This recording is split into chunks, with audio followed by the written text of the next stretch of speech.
Shalom. Welcome back to Flipping Pages, Stirring Sauces. If it is your first time, welcome. My gratitude to those of you who have liked, shared, subscribed, and commented. It has been a while, and I know people have been making inquiries, wondering where I am.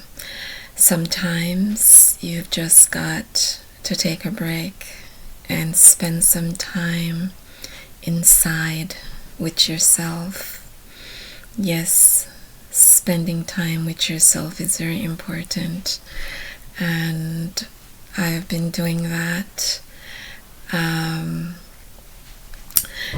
People are wondering, asking questions, and my gratitude to for checking in and checking up. But I am good, and tonight it's just going to be like a general thing, but my general things. But there are people who have been wondering what happened with my $6,000 ticket. So I'm going to address that. I finally went to court, and 7 days before going to court, I had put in a motion to the court asking them to provide me with substantiation, the jurisdiction, and the law that gave them the authority to issue that ticket against me. And if they weren't able to provide me with the law or the jurisdiction, then they must withdraw the charges with prejudice or refer me to the appropriate court to handle that matter, because they did not have jurisdiction to do so.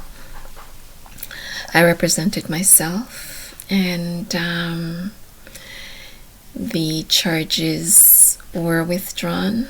My trial lasted less than a minute because they could not provide me with the law that gave them the authority to issue that $6,000 ticket to me, nor could they provide me with anything to confirm that they had jurisdiction over me in that matter. And they wanted me out of the courtroom in a hurry because they didn't want other people to know the circumstances surrounding my situation, and they didn't want other people to know that they didn't have jurisdiction to prosecute them, and there is no law that gave them the authority to issue that ticket. So yes, that was a big win for me, and I am very happy about that. My other battle with my employers are ongoing, and that's all I'm going to say on that.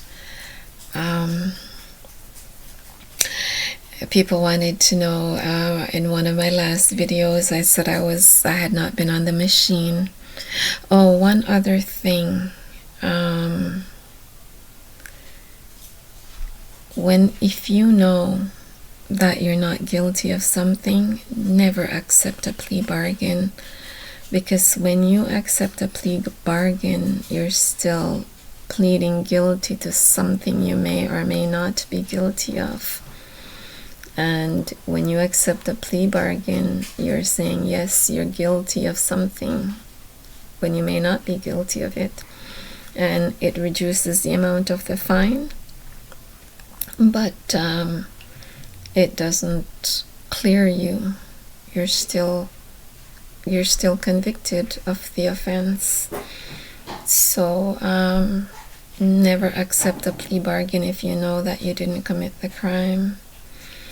And yeah, so a lot of people in the court that day, they were reducing the amount of their ticket from $6,000 to $500. Just think about that. Why would they reduce a ticket from $6,000 to $500? So they know that what they're doing is wrong, and they know it's illegal. And I'm not giving legal advice. I'm just expressing my opinion. People also wanted to know, there was something else that people wanted to know about, and I was about to talk about it, and now I've forgotten. I must be getting old. What was it that they were asking about? I'm just gonna pause for a minute until I remember, and then I'm gonna come back. Where is my pause button? Pause. This must be it. I remember. People were asking me if I did get on that machine. Like I said I was going to, that I hadn't been on in a couple of years. And yes, I did get on that machine, and I've been working out every day. And it's wonderful. There was a time when I couldn't put my own jacket on without having severe sharp pains in my left shoulder, and I couldn't buckle my own seat belt if I was in the passenger seat without having very sharp pains in my shoulder. And but I decided that I would like, more than anything, to have 100% healthy body like I used to have. And so I decided that I was going to take my own therapy into my own hands, and I did that.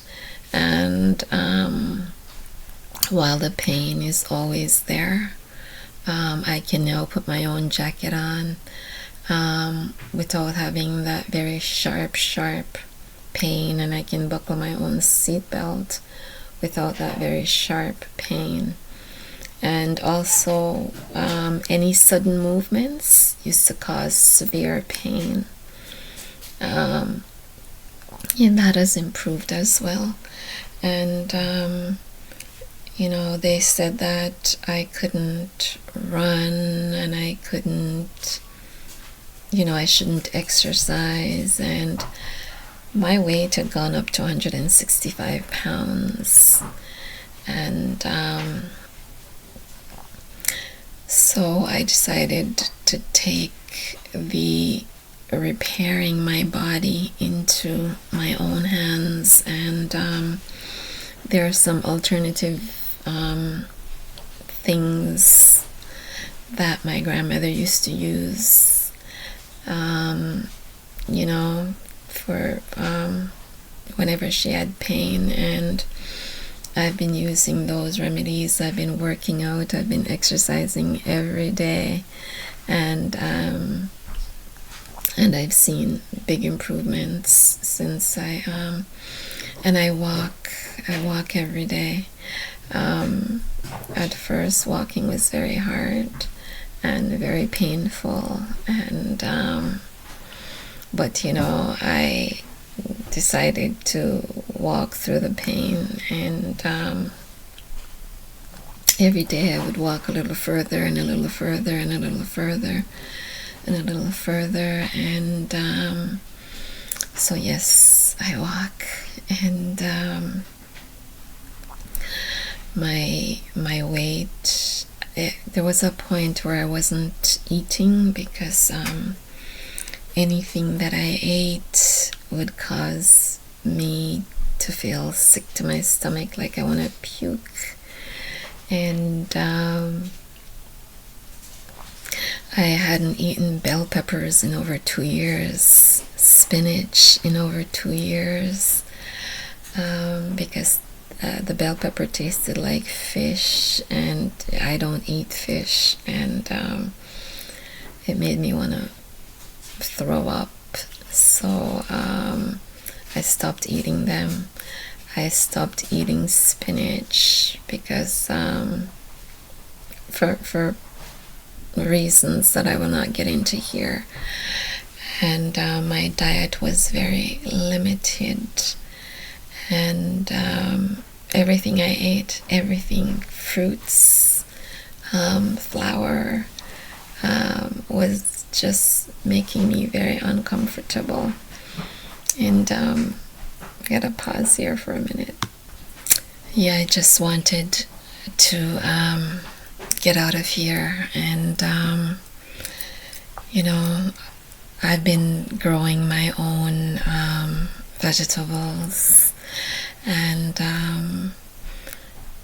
so as a result I had I was able to eat some stuff that I hadn't eaten in a while. And then the warm weather came, and my spinach, they bolted and went to seed, because I didn't realize spinach doesn't like warm weather. And but anyway, and I've been growing my own tomatoes, and been growing a lot of things and eating a lot of things from my backyard. And about 3 weeks ago, I had a craving for russet apples. I have not had them in about 20 years, and I used to get them. I haven't seen them or eaten them in about 20 years, and I used to eat them this time of the year.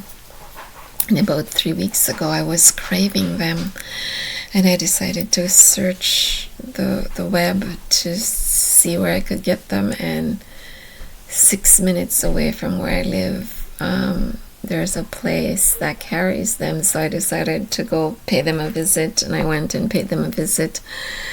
But they weren't ready for picking yet. So I got some different type of apples and some pears, and I came home and I washed the apples, some of the apples and some of the pears, and my goodness, when I bit into those apples, because they're freshly picked right off the trees, and from the tree to you,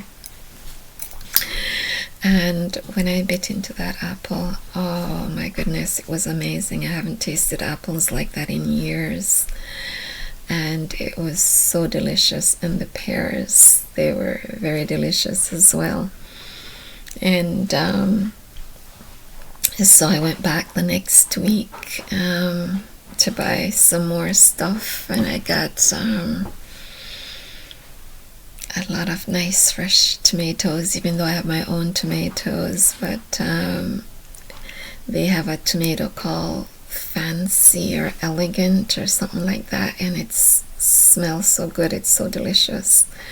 Reminds me of the tomatoes I used to eat back home. And so anyway, the following week when I went back, I decided I wasn't just gonna turn around and go home, because it's 6 minutes away from where I live, but it's like it's in the country.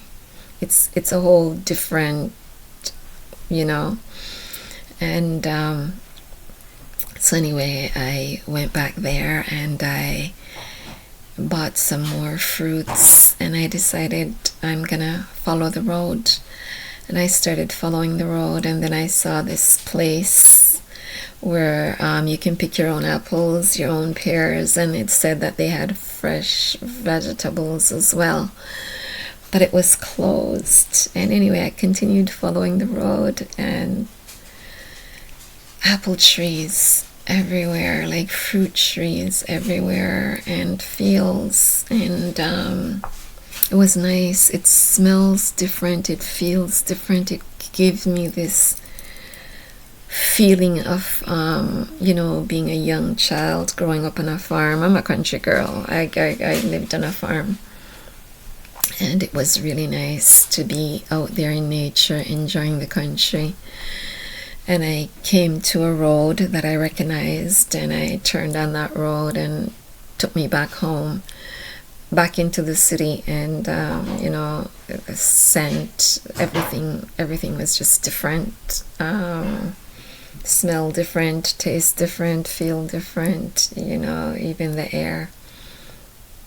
And anyway, so last week I decided to go check out this place again, that where they had the fresh vegetables, and oh my goodness gracious, I was in for a pleasant surprise.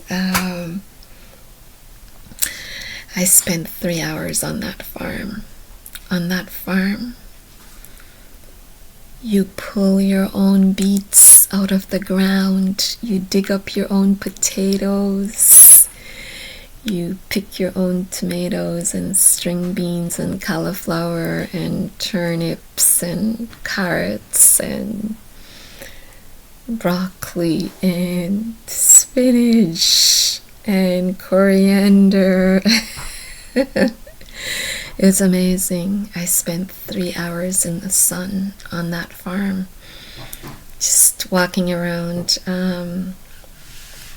digging up what I wanted and picking what I wanted, and stopped for little breaks, and it was amazing. And I came home and I cooked spinach and pak choy and kale and string beans and tomatoes, and oh my gosh, fresh garlic and fresh onion make things taste so much better, and fresh coriander adds so much flavor, and it was amazing. I've been enjoying food. My food tastes so good, and today I went back. I was there for 2 hours, and I dug this potato out of the ground myself. Look at this potato. I dug it out of the ground myself, and the skin is so thin. It's like potato that I'm used to back home in Jamaica when I was a child. That's how the potatoes looked, and the skin is very thin.